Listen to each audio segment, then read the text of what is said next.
this may not be the end of this conversation because, according to our friends at Caesars Sportsbook, the Warriors are the favorites to win next season's championship, followed closely by the Nets and the Celtics. I know, CJ, you would like to see the Pelicans on there. And where are the Pelicans? Well, I mean, if Zion is fully healthy, then you never know. Maybe they belong somewhere in that. But here's the question I want to ask you, Timmy Legler. You know, being there on Thursday night and covering it all as we did, it felt like the climax of something. But do you think we will actually look back at what happened this year as the middle of something? Are we just in the midst of a dynasty and this Warriors team is nowhere near done yet?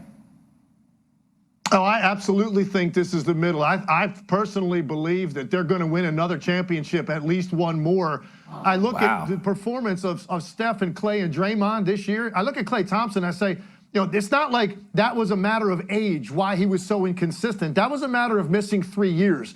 I think physically he is still a guy that's going to find his consistency again and still be a great basketball player going forward. Steph Curry obviously doesn't look like he has really slowed down much at all. That was some of the best basketball of his career we just watched.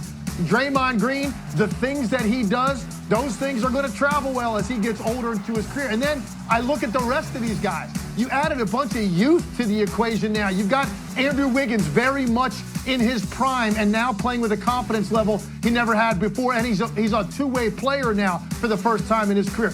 I look at guys like Kuminga, Jordan Poole, Moses Moody, James Wiseman. They're just infusing more young talent into this mix and this style of play that, to me, is going to lend itself to winning more championships. So I think very much we are in the middle of it. Now, listen, will they get it done and get it over the finish line? Who knows? A lot of things have to go right. I just know that this team is going to be in the mix for the next couple of years at least in terms of winning more championships, and I believe they will actually win at least one more championship. I know this is a complicated matter for you as a rival, a competitor, but what do you think?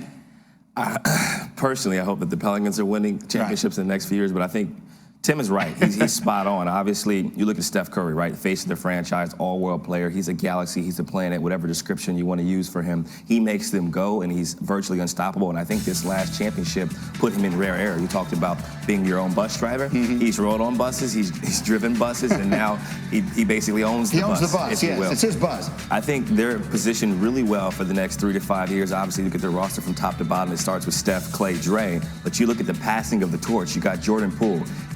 Somebody who's probably going to get paid this summer, right? He's going to be under contract for a while. You got Andrew Wiggins, who's probably going to be under contract for a while. You look at the rest of the young guys they drafted. They got a kid who was top 3 pick who hasn't played all year. That tells you how deep they are. And you look at 2 key factors, right? Steph Curry is always going to be able to do what? Shoot. Oh, yeah. Klay Thompson's always going to be able to shoot, right? That doesn't age. Maybe the lift's not the same, maybe the quickness isn't the same, but the way they play on and off the ball with split post cuts, Draymond, he's banging. He's always going to be able to use his mind. He's always going to be able to defend. He's always going to have that motor. Those are the type of things that travel well and age well, in which you think the Warriors, you know, scary. It's scary because they're going to be good for quite some time. Yeah, they have to keep that group together. Tim, quick final word on that. They've got, I mean, Wiggins is talking about getting a bag, and Jordan Poole's talking about getting a bag, and you can't give everybody a bag, you know, but if they're... Oh, they can. Can they? I mean, they can. You have to be, as long as they don't have a trouble, if they don't run out of bags, they're going to be really dangerous, right, Timmy?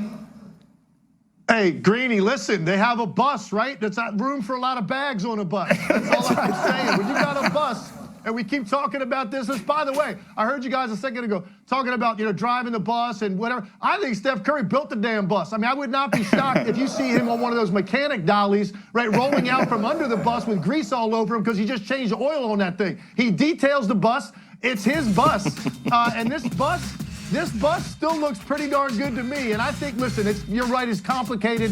It's difficult to pay everyone. But I do think that's not something necessarily that's going to rear itself here in the next couple of years. I think they're going to have some guys now that are going to join their rotation going forward. It's not their time to get that bag yet, and that's going to help them tremendously when I talk about guys like Wiseman and Kuminga and Jordan Poole in particular. And one more important point to make, because you just made me think of it. The team that Stephen Curry joined, the franchise he joined, was not this. The Golden State Warriors are now the glamour franchise in the sport that everybody wants to be a part of. They were a forgotten franchise when Steph got there. So when you say he literally built it from the ground up, I think